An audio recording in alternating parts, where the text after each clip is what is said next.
RS classes में आपका स्वागत है। आज हम पढ़ेंगे राष्ट्रीय युवा नीति। यह नीति फरवरी 2014 में शुरू की गई। इस नीति का उद्देश्य देश के युवाओं के लिए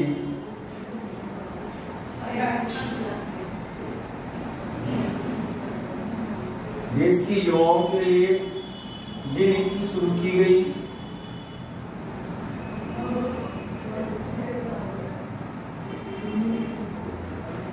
भारत सरकार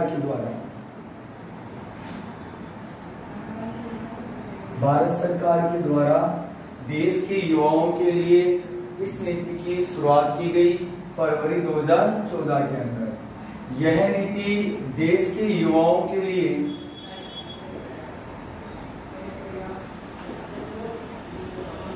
दूरदर्शी प्रस्ताव रखती है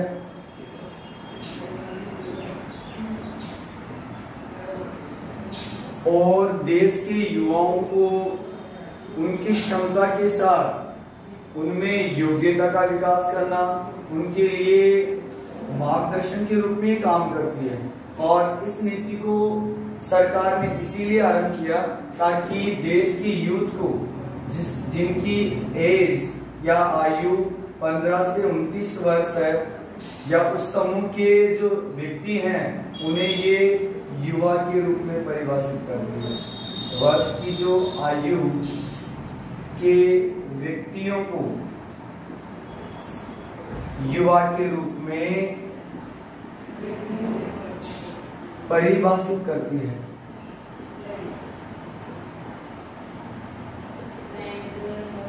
इसके अलावा इसी तरह से एक और नीति शुरू की गई, कौशल विकास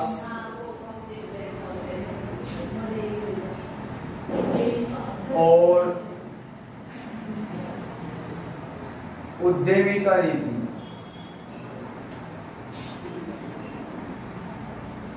यह नीति 2015 में शुरू की गई। ये भी भारत सरकार के द्वारा शुरू की गई।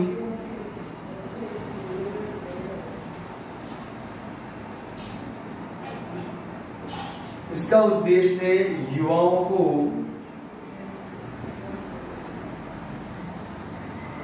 कौशल प्रदान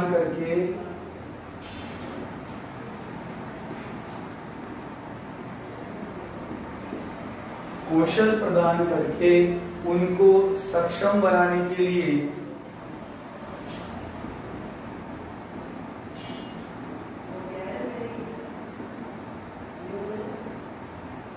साथ ही साथ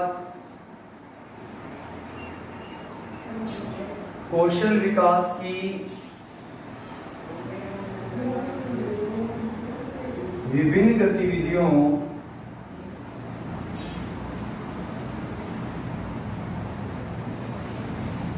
को जोड़ते हुए उनके जो उपभाग केंद्र हैं जोड़ा गया है।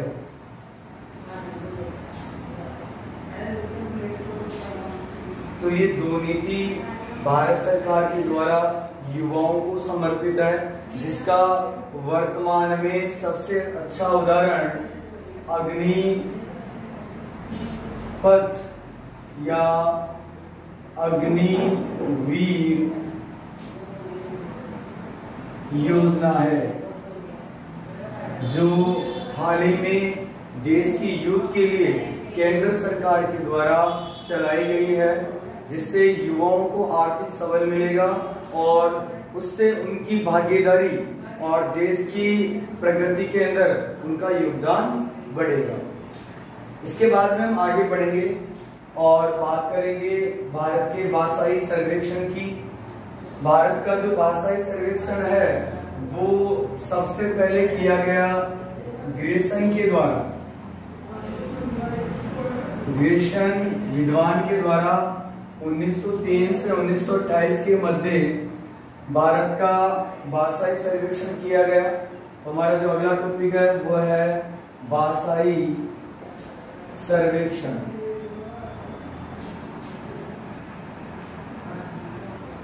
हम बात कर रहे हैं भारत के भाषाई सर्वेक्षण की। ये सर्वेक्षण ग्रेशन के द्वारा, किसके द्वारा किया गया? ग्रेशन के द्वारा किया गया। समय था इसका 1903 से 1928 के समय। इस अवधि में ग्रेशन ने भारत का भाषाई सर्वेक्षण किया और उस समय इन्होंने बताया कि भारत में 179 भाषाएं और 544 बोलियां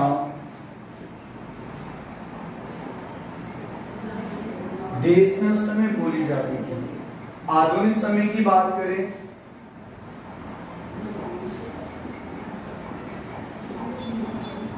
आधुनिक समय में भारतीय संविधान में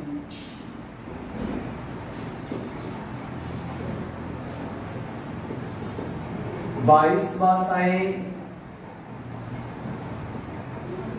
अनुसूचित भाषाएं हैं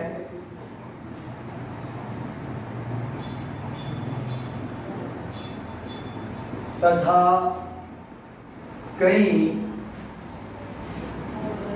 गैर अनुसूचित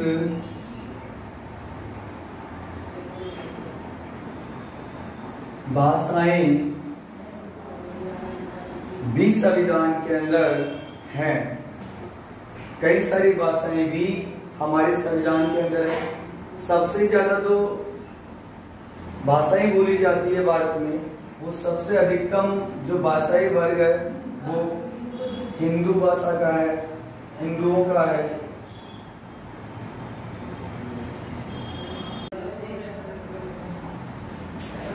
तो सर्वाधिक बोली जाने वाली भाषाई जो भाषा है वो हिंदी है और इसके बाद में लघुतम जो बोली है या जो बोली जाने वाली भाषा है उसमें संस्कृत, बोडो और मणिपुरी आती है।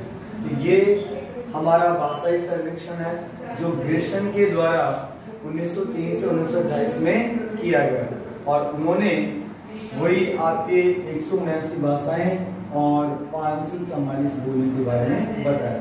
तो भारतीय संविधान में 22 तो अनुसूचित भाषाएं हैं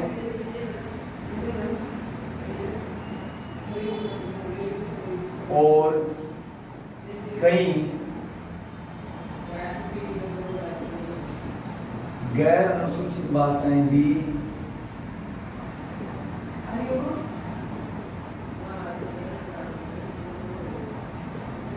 संविधान के अंदर है। धन्यवाद।